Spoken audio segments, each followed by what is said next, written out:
Hello everyone, welcome back to English Mean Zone. నిన్న మనం A Letter to God explanation విన్నాము. ఇవాళ Dust of Snow చూద్దామా? Okay, so Dust of Snow is by Robert Frost, and Robert Frost is a prolific writer. He was a prolific writer rather. And అతను చాలా రాశారు, చాలా poems రాశారు. And అందులో నుంచి మన కోర్స్లో రెండు ఉన్నాయి. ఒకటి dust of snow and fire and ice. Both of them have got deep meanings. So let's check out dust of snow first, ఆ తర్వాత మనం ఫైర్ అండ్ ఐస్ కూడా అర్థం చేసుకుందాం. Now dust of snow first, let me just give you rough overview or an idea. అందులో ఏమున్నది అన్నది let's understand. Dust of snow అన్నది చాలా డీప్ మీనింగ్ ఉండే ఒక పోయం. అయితే డస్ట్ అంటే ఏంటి అసలు? మన డస్ట్ అంటే కణాలు, you can say particles. So మనకి మట్టి అన్నది మట్టి అన్నది ఎలా ఉంటుంది? చాలా పొడిలాగా ఉంటుంది మనకి. అది పొట్టులాగా పొడిలాగా ఉంటుంది. అది చూస్తే you can see this in the atmosphere also. You can witness that. లైట్కి అగేన్స్ట్ చూస్తే మీకు డస్ట్ పార్టికల్స్ కనిపిస్తాయి. అలాగే మనకి వర్షపు జల్లు, అది కూడా చాలా సన్నగా ఉంటుంది. అది చాలా సన్నగా, అసలు దాని వెయిట్ ఏమీ ఉండదు. సో అలాగే మంచు కూడా రకరకాలుగా పడుతుంది. ఒకటి ఏంటంటే వడగళ్ళలాగా కూడా పడుతుంది. ఒకటి మనకి చాలా సన్నటి జల్లెడు పట్టినట్టు చాలా సన్నమైన పార్టికల్స్లో పడింది మన dust of snow.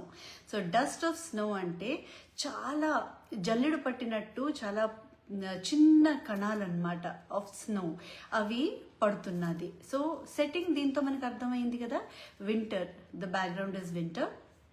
One more thing, వింటర్లో ఉండే ట్రీస్ అన్నీ ఏవి, దాన్ని ఏమంటారు? అవి తట్టుకుని కెపాసిటీ ఉండే ట్రీస్ వింటర్లో నార్త్ అమెరికా, కెనడా ఇవన్నీ చోట్ల కానిఫరస్ ట్రీస్ అంటారు వాటిల్ని. సో ఓక్ ట్రీస్ ఇవన్నీ కూడా అక్కడ బాగా ఎక్కువ ఆ సీజన్లో తట్టుకుని అవి ముందుకెళ్తాయి, ఎప్పుడు కూడా ఉంటాయి అవి.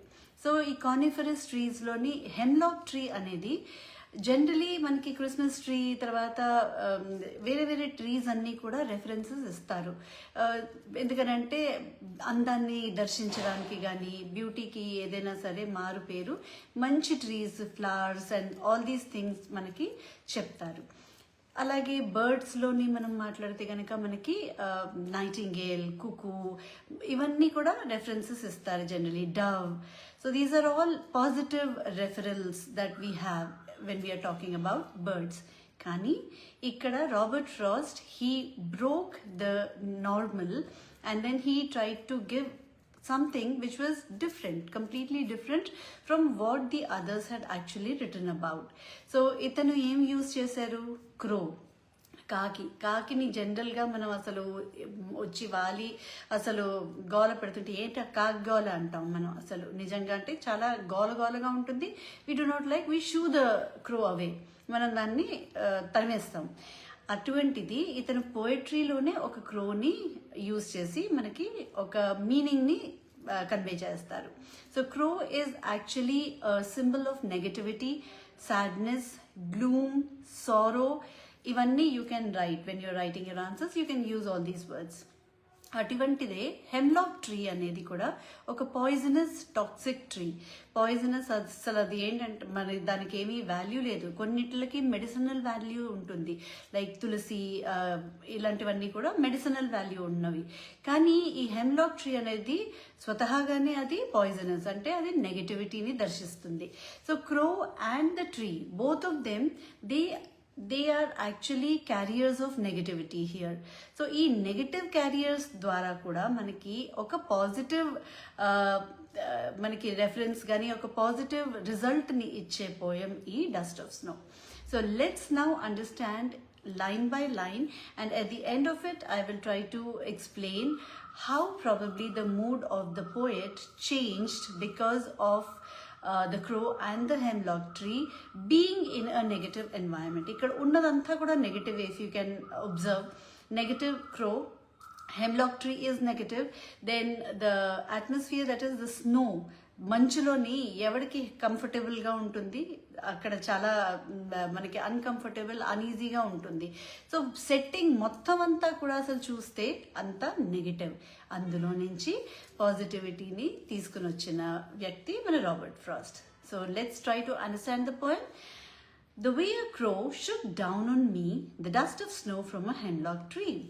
Now here the way a crow అంటే ఏ రకంగా అయితే ఒక కాకి, this is how it is well explain, ఏ రకంగా అయితే ఒక కాకి షుక్ డౌన్ ఆన్ మీ అని అంటే పడేసిందో, పైనుంచి రాల్పేసిందో, పడేసిందో తన మీదన, పోయెట్ మీదన. పోయెట్ తాలూకా ఏ బాడీ పార్ట్ మీదన ఆ స్నో పడింది అన్నది మనం చెప్పలేము. మన ఇమాజినేషన్ ఏముంటుంది, either it is on the head, this side of the head, or on the shoulders. So either these are the things that we can guess. It's only guesswork. It is nothing that has been specified here. అయితే ఆ కాకి తాలూకా action కూడా మనకి తెలియదు. కాకి తన వింగ్స్ని ఏంటంటే తను అడ్జస్ట్ చేసుకుంటుందో, లేకపోతే తను వచ్చి వాలిందో, లేకపోతే తను టేక్ ఆఫ్ అవుతుందో అక్కడి నుంచి, లేదా చలికి వణుకుతుందా, లేకపోతే అది అడ్జస్ట్ అవుతుందా అదే బ్రాంచ్ మీదన, కొంచెం తన మూవ్మెంట్ కూడా క్లియర్గా లేదు. Only thing we know is that there was a movement. ఆ మూవ్మెంట్, కాకి తాలూకా మూవ్మెంట్ వలన ఏం జరిగింది, కొంత పార్టికల్స్ ఆఫ్ డస్ట్ పోయెట్ తాలూకా బాడీ పార్ట్ మీదన పడింది. Now the dust of snow from a hemlock tree. అయితే ఆ ట్రీ ఏది, క్రో ఏ ట్రీ మీద ఉంది, హెమ్లాక్ ట్రీ మీద ఉంది. And because of the movement of the crow, ఆ క్రో తాలూకా కదలిక వలన పడిన స్నో కణాలు అది పోయెట్ తాలూకా బాడీ పార్ట్ మీదన పడతాయి. Now this is the first stanza, very simple and very easy. I hope you understood this. Now let's check out the second stanza. Has given my heart a change of mood. అంటే ఇక్కడ వరకు మనకి తెలీదు what kind of change అన్నది we cannot predict. So has given my heart is the poet's heart here. So ఈ poet ఏమంటారు, has given my heart, ఏదో ఇచ్చింది, తన హార్ట్కి ఏదో ఇచ్చింది. ఏమిటి ఇచ్చింది, ఆ డస్ట్ ఆఫ్ స్నో తన బాడీ మీద పడ్డం అనేది తన హార్ట్కి ఏదో ఒక మార్పుని తెచ్చింది. So a change of mood. So his mood was something, అక్కడ దగ్గర నుంచి దానికి ఒక చేంజ్ అంటూ వచ్చింది. దేని వలన, స్నో డస్ట్ ఆఫ్ స్నో పడ్డం వలన అతని మూడ్ చేంజ్ అయ్యింది. ఎలాగా, పాజిటివా నెగటివా? Let's check this out in the next 2 lines. And saved some part of a day I had dewed. Now, and saved some part అంటే సగం డే ఆల్రెడీ అయిపోయింది. ఆ డే అంతా కూడా ఆయన బాధపడుతూనే ఉన్నాడు. ఏదో కారణం, అది కూడా మనకి తెలీదు. ఏదో కారణం వలన అతను చాలా బాధగా ఉన్నారు. అయితే తక్కిన పార్ట్ ఆఫ్ ద డే అది సేవ్ అయ్యింది. ఏ రకంగా సేవ్ అయింది, of a day I had dude, that means he had held in regret అని అంటే చాలా బాధపడిపోతున్నాడు. అయ్యో ఇది ఇలా ఎందుకైంది, అలా ఎందుకైంది అనేసి అందులోనే ఉన్నాడు. మార్నింగ్ నుంచి అప్పటి వరకు తను ఆ ఆలోచనలోనే ఉన్నాడు. అయితే ఈ డస్ట్ ఆఫ్ స్నో తన ఒంటి మీద పడిన తర్వాత ఏం జరిగింది, అక్కడి దగ్గర నుంచి తను డిస్ట్రాక్ట్ అయ్యాడు. బేసిక్గా ఆ డస్ట్ ఆఫ్ స్నో తన బాడీ మీద పడగానే ఒక్క రకంగా తను ఎక్స్పెక్ట్ చేయలేనిది అయ్యింది. సో అక్కడ మంచులోని అసలు ఎక్స్పెక్ట్ చేయలేడు, ఒక క్రో ఉంటుంది అక్కడ, డస్ట్ ఆఫ్ స్నో తన మీద పడుతుంది అంటే ఎటువంటి యాక్టివిటీ కూడా ఆయన అసలు ఊహించలేదు. అలాంటి సమయంలో తన మీదన dust of snow, particles of snow పడగానే తను వెంటనే డిస్ట్రాక్ట్ అయ్యి తన ఆలోచన నుంచి మైండ్ డైవర్ట్ అవుతుంది. అయిన తర్వాత తను అనుకుంటాడు, ఓకే ఇటువంటి జాగాలో కూడా, maybe that's what he thought, that ఇటువంటి జాగాలో కూడా ఎక్కడ ఎవరు ఉండే చోటు కాదు ఇది. అటువంటి జాగాలో కూడా ఇలాంటి నేచర్ మనకి చూపిస్తుంది ఏంటంటే anything can happen, things can change అన్నది నేచర్ తనకి తెలియచెప్పింది. సో దాంతో పోయెట్ మూడ్ కూడా మారుతుంది. ఏమనిపిస్తుంది, ఇప్పటి వరకు మనకి ఎలాగైతే నడుస్తూ ఉందో అది శాశ్వతం కాదు, అది పర్మనెంట్ కాదు, it will change. So definitely ఆ ఆలోచనతో ఆయన తన మైండ్ సెట్ని మార్చుకుని it becomes positive. So nature teaches the poet a lesson that nothing is permanent, things are transient as in things keep changing, nothing remains permanent in our life. So అటువంటి జాగాలో, snow ఉండే జాగాలో, ఎక్కడ inhabitation అసలు ఏంటంటే ఎవరు కూడా ఉండని చోటలో ఒక క్రో అక్కడ ఉండడం ఏంటి, తను పోయెట్ తాలూకా బాడీ మీద అసలు ఆ మంచు డస్ట్ ఆఫ్ స్నో పడటం ఏంటి, తన ఆలోచన నుంచి తను వెంటనే డైవర్షన్ అయ్యి తన మూడ్ని మార్చుకుని ఏం ఆలోచిస్తారు అంటే, when things can happen like this in nature, so it is but obvious that in his life also things will not remain the same. Things will definitely change for the better. So this was the poem in a nutshell, just a very short poem.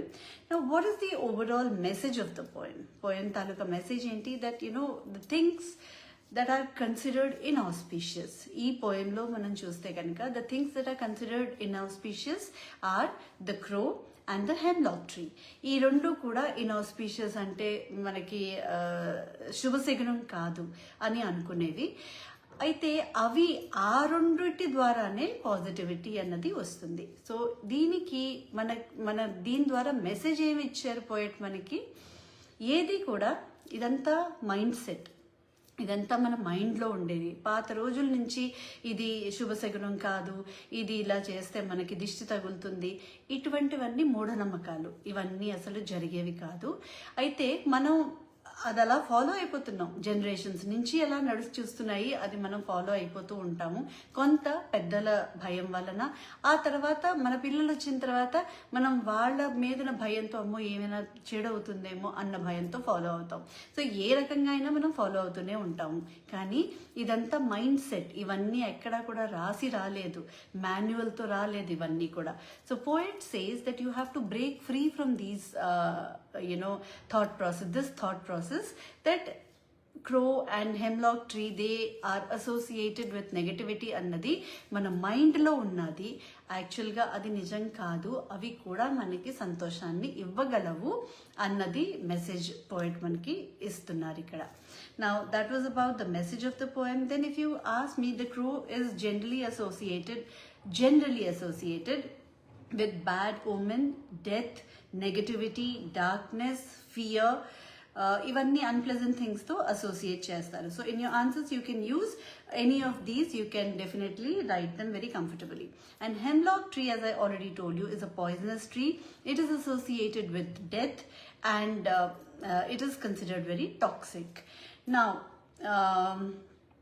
and in the poem we have one question, crow and hemlock, they change the mood of the poet. Aithe hemlock tree and the poet and the dust of snow that falls, these are the three things because of which the mood of the poet changes. Aithe adi ela jarigindi anante, this is a simple movement, అందులో ఏమీ పెద్ద action ఏం లేదు, James Bond movie లాంటి action ఇది ఏమీ లేదు. Simple moment of the nature, in the నేచర్లో అయ్యే ఒక సింపుల్ మూమెంట్ వలన అతని మైండ్ రిఫ్రెష్ అయిపోతుంది. ఎందుకు డిస్ట్రాక్ట్ అవుతారు, ఆయన ఆలోచిస్తూనే ఉన్నారు ఏదో, దాని నుంచి సడన్గా ఏదో అయ్యేటప్పటికి ఒక్కసారికి తను ఎవరు తట్టి లేపినట్టుగా తనకి అయ్యి, తను చూస్తే జస్ట్ ఏంటంటే ఒక క్రో తన మీద కొంత డస్ట్ ఆఫ్ స్నో పడేసింది. సో తనకి వెంటనే ఆ మైండ్ సెట్ నుంచి తను బయటకు వచ్చి he tries to become more cheerful, because ఆ డిస్ట్రాక్షన్ అంటే ఏంటి, మైండ్, ఇక్కడంతా కూడా మైండ్ ఒక రకంగా ఆలోచిస్తున్నాడు. డస్ట్ ఆఫ్ స్నో పడడం వలన డిస్ట్రాక్ట్ అయ్యాడు ఆయన. ఆ డిస్ట్రాక్షన్ వలన ఆయనకి ఏమనిపించింది, ఆ ఆలోచనని కట్ చేస్తే మనం వేరే ఏదైనా ఆలోచించవచ్చు, మనం దాన్ని కట్ చేసి ముందుకి సాగి వెళ్ళిపోవాలి. So that is what exactly happens. The dust of snow that falls on the poet actually distracts him and then it gives him a positive thought process, and then the other part of the day is safe. So this was the poem. I hope you understood, and I'll be back with Fire and Ice and more. Thank you.